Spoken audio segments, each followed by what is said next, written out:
Am I doing enough? Have you ever asked that question? I think we've all asked that question. If you're homeschooling your kids, you might ask it every single day, or at least wonder about it, worry about it.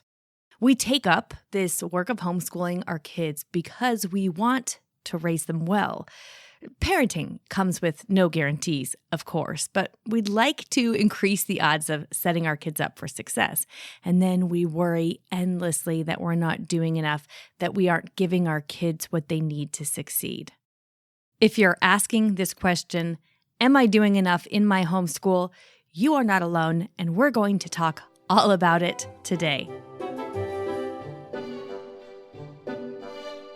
I'm Sarah Mackenzie, and this is the Read-Aloud Revival, the show that helps your kids fall in love with books and helps you fall in love with homeschooling. Let's get started. I ask this question constantly. It's like a constant, almost subconscious hum in the back of my head throughout the day. That's Andrea, an RAR Premium member. RAR Premium is our online community for homeschooling mamas to help them fall more in love with their homeschools. And I asked members there, what comes to mind when you think about this question? Am I doing enough? Because whatever path we're taking down this homeschooling road, most of us are plagued by the question, am I doing enough? And the thing is, we're sent this message of not enoughness, sort of everywhere. Andrea mentions this too. So it comes out in lots of forms. Am I providing enough stimulation for my children? Particularly during COVID, that was a question when they weren't getting as much from the outside world. Am I providing too much stimulation? I'll read a book like Simplicity Parenting and think, oh no, I have too many things out. I need to pare back. Sometimes it's even just trying to find the difference between what's neuroticism and worry in my mind about not doing enough and what is an actual voice telling me you need to pay attention and do something different. The question of whether we're doing enough is exacerbated by what we see online. This is true for me, at least. I personally am taking a social media break at the moment. Our team at Read-Aloud Revival is updating Instagram and Facebook with our new podcasts and book lists to make it easy for others to find them, but I'm personally not on those platforms this season. Why? Well, I just noticed in myself that I cannot see all the things other homeschoolers are doing without coming away second-guessing myself, feeling like I can't possibly be doing enough, even when I don't have the bandwidth to do anything more. This is true even though I am not new to this homeschooling rodeo. I've graduated 2 fully homeschooled kids, and I'm about to graduate a 3rd. I'm not the only one who struggles with the feeling of not enoughness after being on social media. I know that. My name is Julian Heppy, and I've been homeschooling for 9 years. I have a 13-year-old and a 10-year-old. Things that make me second guess myself are usually social media and podcasts. A lot of times I see or hear what they're doing, and I question, should I be doing that too? Should I add that in? It's made me think a lot about that I need to be careful about what I listen to. I want it to lighten the load and encourage and not add a burden.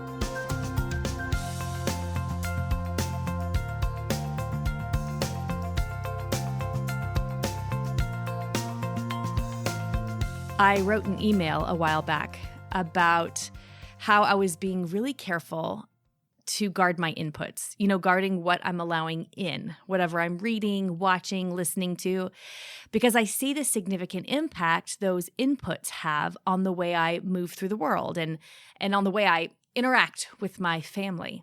I think that's what Jolene is talking about here, how we're inundated with messages that either consciously or maybe subconsciously send us this message that we're not doing enough. And that's because we're finite. There's always more that could be done. In his book, 4,000 Weeks, Oliver Burkeman says that we are haunted by the guilty feeling that we ought to be getting more done or different things done or both. Have you ever felt like that? Feeling guilty that you ought to be getting more done or getting different things done or that you should be getting more different things done? The problem with trying to make time for everything that feels important he goes on to say, or just for enough of what feels important, is that you definitely never will. End quote. We know this. There is always more we could do. And we live in a culture of more is better, more money is better, more books are better, more time is better.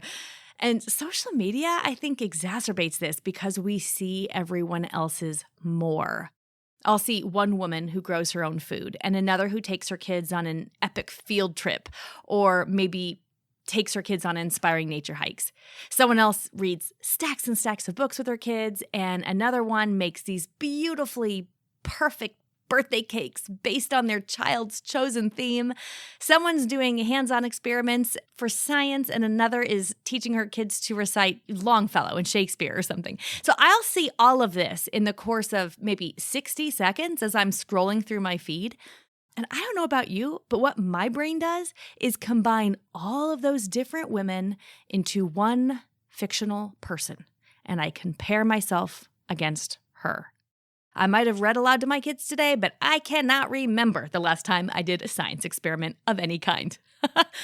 I did take my kids on a nature hike a week or so back, but I scolded 2 of my kids through half of it. I came home with a bad sunburn, kind of grumpy. I never make cakes, pretty much ever. And even though everyone has chickens, everyone has chickens. I don't have chickens. I can't even get my picky-eating twins to touch an egg with a fork. Does this song sound familiar to you on some level? Yes, this is the comparison trap. Let's hear about it from Grace, another mom who's in the thick of it. My children are ages 6, 4, and 2, so I know they're little, and yet I still worry that the providing of a beautiful learning environment in my home and having a home filled with beautiful books and fun educational toys and opportunities, and yet not being worried about the schedule or competing with other kids can be hard, even though I know it's what's right. I don't know why that is. I don't know why I'm so tempted to worry about how my kids stack up against the kids in the public school system, or that the fine motor skills, for example, for my 6-year-old who hates to write or draw or color, are just not moving along very fast. And I worry that I should be pushing him harder, and yet I'm afraid to squash the love of learning. I worry that he's not learning to be disciplined and focused well enough.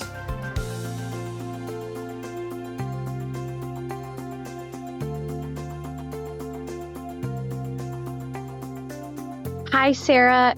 Natalia Schumann from Louisiana here. Yes, I second guess homeschooling my children and wondering if I'm doing enough so many times. Particularly, I second guess when my kids don't seem to understand the subject. I think maybe there's something wrong with the curriculum or the way that I'm teaching it, or that we aren't spending enough time in our homeschool day on a particular subject. I worry when my kids' friends come over and they know a piece of information or have read a certain book that my kids have not. Then I totally second guess my curriculum choices for my children. I also tend to compare my childhood, which I was a public school kid, to my kids, and I worry that they're not getting the same blessings or the same experiences because we've chosen to educate them in a different route or means.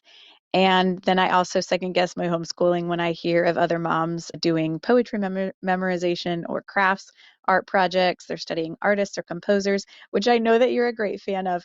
It's just not me. So I start wondering if we should introduce other topics into our homeschool, or we should use a different curriculum, or again, are we not doing enough because those are things that are not a part of our homeschool day? This reminds me of something that just happened here on the Read-Aloud Revival team not that long ago. So our community director, Courtney, joined me on episode 206 to talk all about simple, low-pressure ways to teach Shakespeare in our homeschools. So Courtney she was using this very simple, pretty fabulous method in her homeschool co-op with a wide age group to introduce them to Shakespeare. And so she describes it to me in that episode, and I was so inspired. I loved everything about it. In fact, as she was talking, I started thinking about how maybe I should incorporate this fabulous method into my own homeschool or my own homeschool co-op. Because when I do Shakespeare with my kids, we just really listen to audio dramas of Shakespeare or read adaptations and then memorize a few lines from the play. The funny thing is, Courtney does something else, right? She'll read the play, they'll listen to an audio version of the play, and then they have a drawn reflection moment where the kids draw something that they heard. And that's really what piqued my interest, because I saw some of those drawn reflections and thought, oh yes, this is amazing. Anyway, we're having this conversation on the podcast. You might remember this if you heard it yourself. She told me toward the end of the show that actually she was second guessing herself. Because in my house, we memorize lines from Shakespeare, and she was not having her students memorize lines from Shakespeare. So was she doing enough since they're not doing that? Meanwhile, I was sitting over there wondering if I was doing enough because we just read and memorize. We don't draw or do any kind of written reflection. This is the comparison trap in action. Courtney and I are very good friends and colleagues, and we talk about homeschooling all the time. But the comparison trap is powerful. It just creeps in constantly.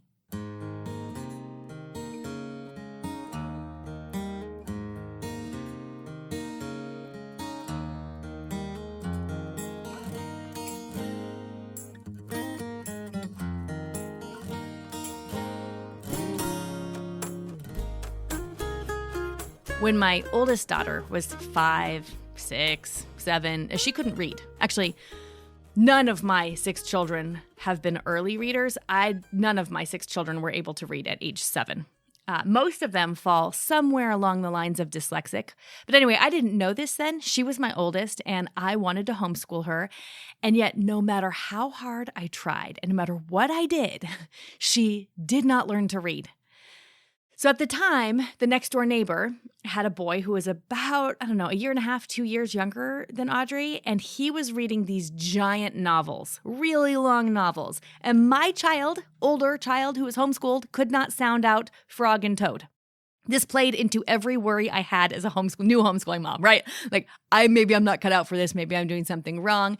And I'll just fast forward for you now, because we now have the gift of perspective. That child is almost 21. She's a junior at university studying English literature, of all things, reading, Austen, Lewis, Aquinas for fun. I could have used a glimpse of that back in the day, honestly. Maybe I would have worried less. I don't know. I kind of doubt it. Because that tendency to compare creeps up on us at every turn. I have a hunch that even if I'd gotten that sneak peek, like if I got to peek at what she was like at 21, I might have still been asking myself that question when she was 7. Am I doing enough? So let's talk about that question specifically. It's not really a fair question. Well, at least it's not a complete question. Really, what does it mean? Am I doing enough to what? Am I doing enough to get my kid into college? Am I doing enough to ensure she has the life skills she needs to be a successful adult? Am I doing enough to meet my state's requirements for 6th grade social studies? Or is what I'm asking, am I doing enough to make sure my kid is prepared for the SATs, or can write a college essay, or can get a job to support himself? Am I doing enough to help my child learn to write well? Or am I doing enough to help my kids have fond memories of their childhood, make sure they remember it well, right? Or am I doing enough to help my kid pass a basic math test for whatever his grade level is? I mean, these are all different questions. Asking if you're doing enough to get your kids into college is going to have a different answer than asking if you're doing enough to make sure your kids have fond memories of their childhood, or if they're meeting the state's requirements for, say, 6th grade social studies. That's the problem with this question. We constantly ask it, but it's incomplete. So when it's this big nebulous, am I doing enough? There's no answer because it's not really a question. So we just feel this vague sense that we're never actually doing enough because we don't know what enough is. We can't say enough to what? We're not really sure what enough means or what it would look like or what we're really trying to accomplish in the first place. James Clear, the author of the excellent book, Atomic Habits, says this: when you're facing a complex problem or trying to do something bold, start with a smaller version of the larger problem. Focus exclusively on that small problem. Use the answers to the small issue to expand your knowledge of the larger one. So then he gives an example. He says, here's a big problem. How do I become more creative? That's a pretty big nebulous question, right? James says the small solution here might be learn how to take a really good picture of a chair. Once you take a fantastic picture of a chair, he writes, use those principles, light, composition, lines, curves, to take better pictures of everything.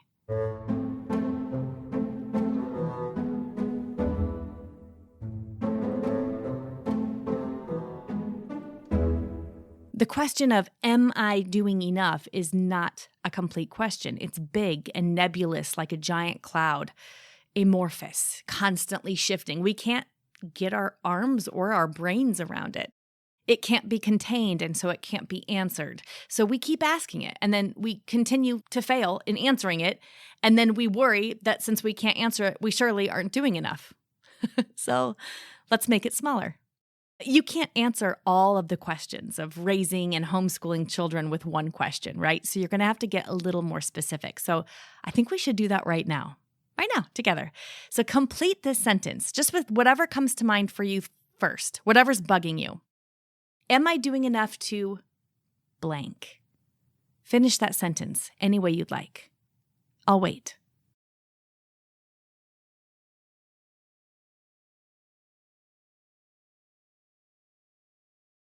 Can you take a moment and write down whatever came to mind for you? If you're driving, don't worry about it. Come back later.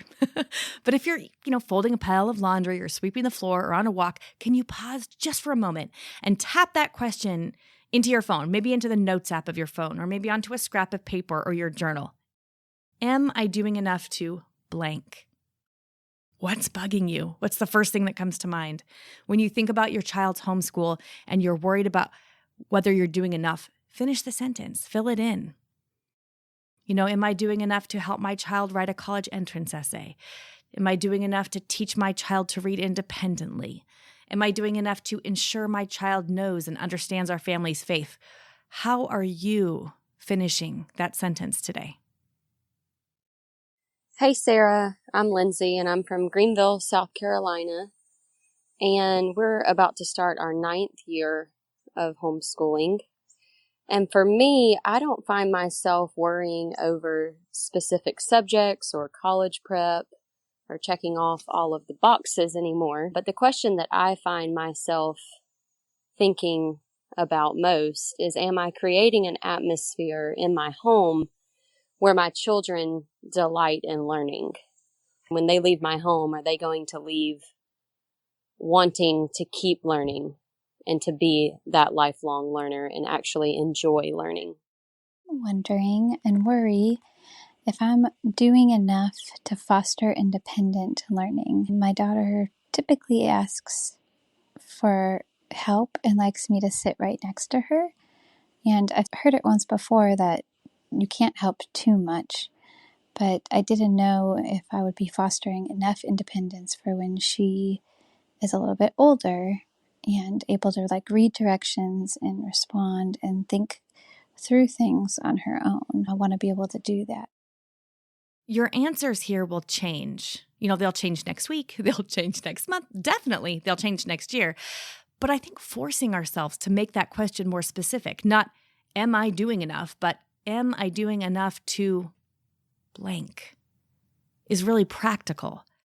Because, for example, if your question is, am I doing enough to help my child write and communicate well? You can do something about that. Actually, you can do something we do in RAR Premium Coaching. We ask these 3 questions. So if you are going to ask the question, am I doing enough to help my child write well? You can ask yourself, by the end of this writing class or by the end of this school year, what do I want my child to know? What do I want my child to do? And what do I want my child to love? What do I want them to know, do, and love? This is the heart of education, helping our children grow in knowledge and in skill and in wisdom to order their affections. So then, with the question of, am I doing enough to help my child learn to write well, I might say I want my child to know the structure and form of an essay. I want him to be able to write an essay with a clear point and good supporting evidence. And I want my child to love the act of reading about and thinking about and connecting big ideas. So know the structure and form of an essay, write an essay with a clear point and good supporting evidence, and love the act of reading and thinking and connecting big ideas. So now that I know what I want my child to know, do, and love, I can figure out what enough is. Am I doing enough to help my child learn to write well? Well, how much do I need to do to help my child know, do, or love those specific things I named? Because whatever my answer is, that's how I can decide if I'm doing enough. I've made it the problem smaller. I've made it tangible. I've made it clear. It's not a big, nebulous, scary question. Now it has a solution. We walk through those steps, by the way, in our monthly group coaching sessions in RAR Premium. So if this know, love, do thing just turned on some light bulbs for you, join us in RAR Premium. We do this together regularly. This fall, we're going through this pattern with the principles of my book, Teaching from Rest. And we're considering how it looks to teach from rest at different grade levels. In the early grades, 1 through 4, in the middle grades, 5 through 8, and then in high school. And we're spending some time on each of those different age levels. So if you are interested in that, definitely check that out at rarpremium.com. And, the reason we're doing it at different age levels is because you'll have different expectations and run into different obstacles at each of those stages, right? So considering teaching from rest principles and then applying them to the early years is different than it is in the middle years, is different than it is in high school. But no matter what, it can help us be less overrun by that nebulous, am I doing enough feeling, that constant overwhelmed feeling that we aren't doing enough. We're supposed to be doing more or different things or more different things, right? And it's worth mentioning. I just want to say it's worth mentioning that this unease, this not enoughness, it can go either way. We often think of, am I doing enough, in a frenzied way. We're not sure if we're doing enough and we're probably doing too much. But the pendulum actually swings in both directions. Sometimes we're not doing too much. Sometimes when we're asking that question, it's because we're not doing enough. Listen to what Kelly has to say about this. So much content goes towards the moms who are the overachievers, who want to do all the things and need to hear just messages of grace. But what if you're on the other end of the spectrum and, you do a bit of math with a difficult 8-year-old and you just want to call it a day for the day? How do you know if you're doing enough? In addition to that, I live in Oregon, where there isn't a set of lists of standards that you must do or you have to do this. You're kind of free and open to do what you like. And while I'm grateful for that, and there's a blessing in that, it also encourages, if I don't have to do it, then I don't always get things done. So what is the measure, or how do you know if you're doing enough if you're on just this other end of the spectrum of the homeschooling mom and you have difficult kids who don't want to work and everything's a chore, and just getting your math and your reading done for the day feels like a milestone? So we can talk about teaching from rest as a virtue between two vices. Imagine a balancing scale, the kind where there are two sides on a crossbar, right, with a basket on either side. And teaching from rest is in the middle. It's the virtue in the middle. On one side of the scale is the vice of anxiety, teaching from anxiety. And on the other side is negligence. It's a negligent kind of teaching. We're human, so we're always tiptoeing toward vices. When we're leaning toward anxiety in teaching, maybe we're comparing our kids to other kids. We're worrying that we are not doing enough, so we become taskmasters or drill sergeants, or maybe we start to value performance over our children for who they are, right? What can our kids do over who they are? When we lean toward negligence, on the other hand, we might feel defeated. We're sure we don't have enough to offer our kids, so we sort of throw our hands up.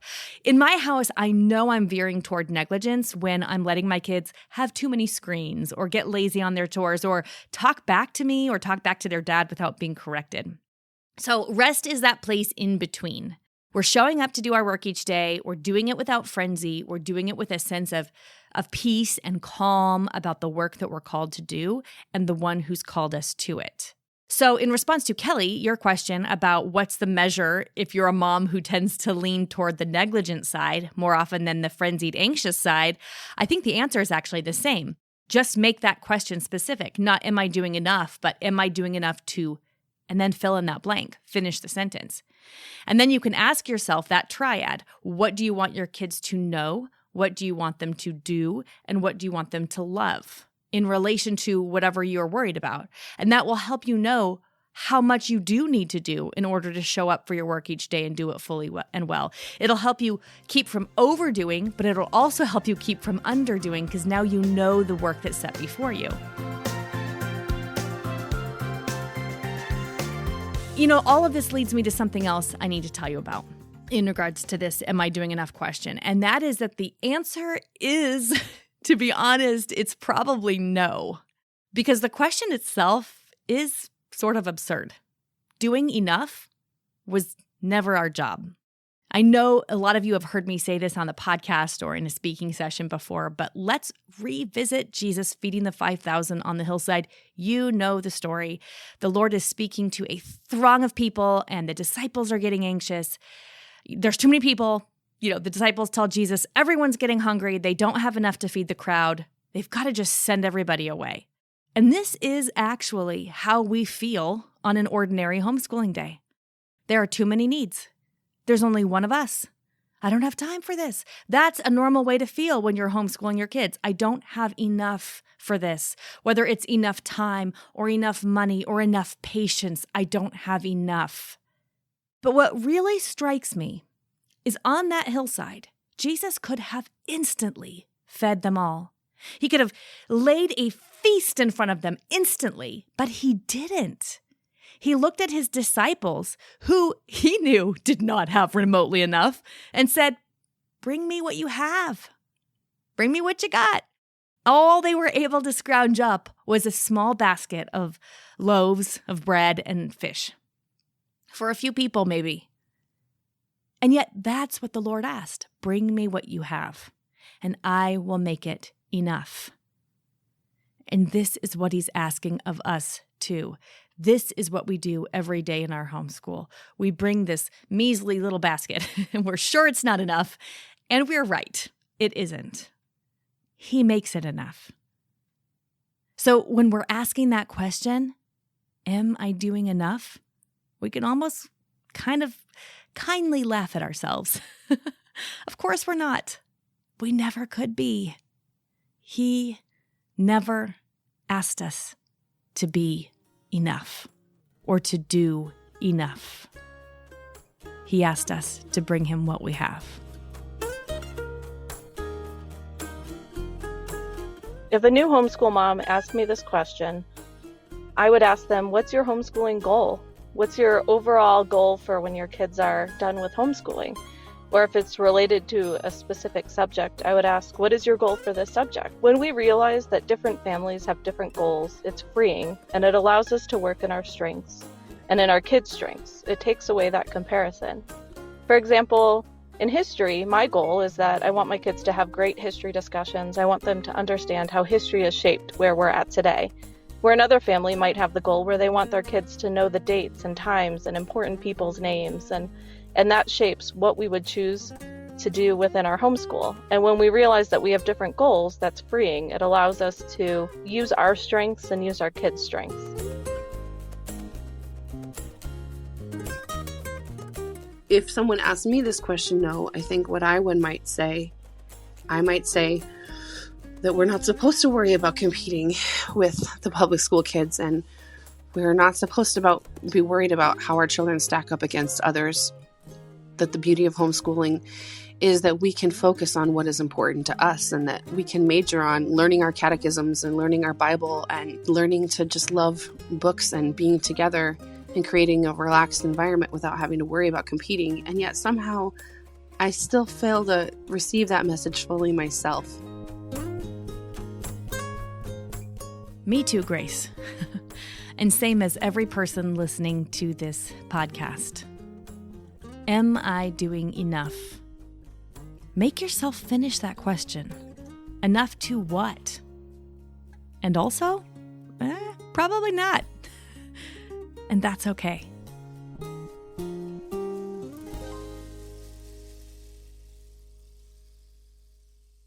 If you'd like to think more about this idea, what you want your kids to know and to do and to love can help you find peace and joy in your homeschool. Join us for RAR Premium Homeschool Coaching. That's my coaching program for homeschool moms in RAR Premium. Like I said, this fall, we're talking all about what teaching from rest looks like at all the different ages and stages, with younger kids, with middle-aged kids, and with high schoolers. So don't miss that. You can join us by going to rarpremium.com. Now, let's hear from some kids about books they've been loving lately. Hi, my name is Hillary, and I am 8 years old, and I live in Myrtle Beach, South Carolina. And my favorite book is the American Girl Felicity books. And why I like it is because she likes horses and I like horses, and she goes on little adventures. Hello, my name is Davis. I am 9 years old. I live in Myrtle Beach, South Carolina. And my favorite book right now is Geronimo Stilton and the Kingdom of Fantasy. I like that book because it is a series and that this mouse goes on big adventures for the Queen of the Fairies, Queen Blossom. Hi, my name is James. I am 6 years old. I live in Myrtle Beach, South Carolina.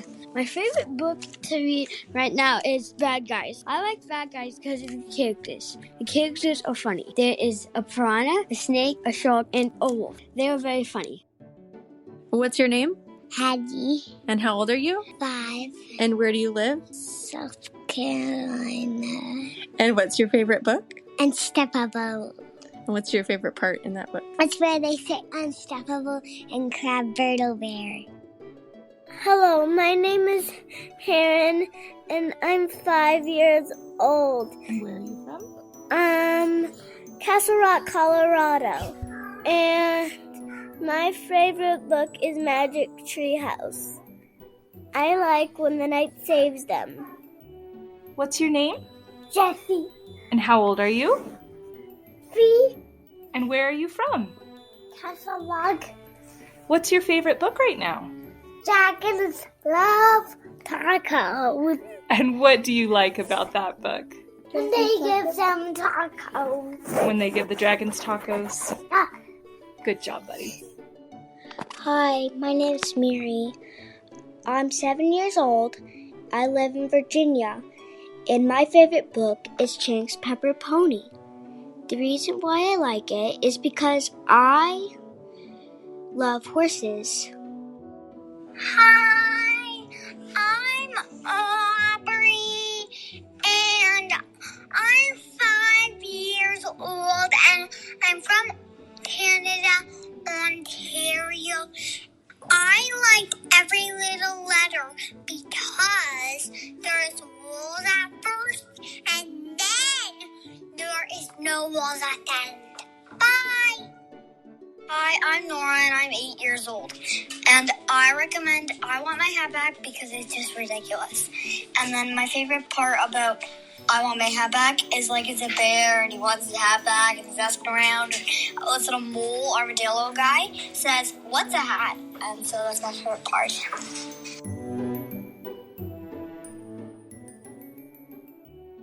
The show notes for this episode are at readaloudrevival.com/214. This episode was produced by the team at Yellow House Media. Many thanks to RAR Premium members Julene, Natalia, Grace, Kelly, Andrea, Lindsay, and an unnamed guest for their contributions to this episode. If you'd like to contribute to a future episode, join RAR Premium and then head to the forum because I've begun posting requests for your insight. We're all better at this homeschooling thing when we lean on and learn from each other, and I'm so glad you're here, so I'm delighted to hear from you. I'll be back in 2 weeks with another episode. In the meantime, you know what to do. Go make meaningful and lasting connections with your kids through books.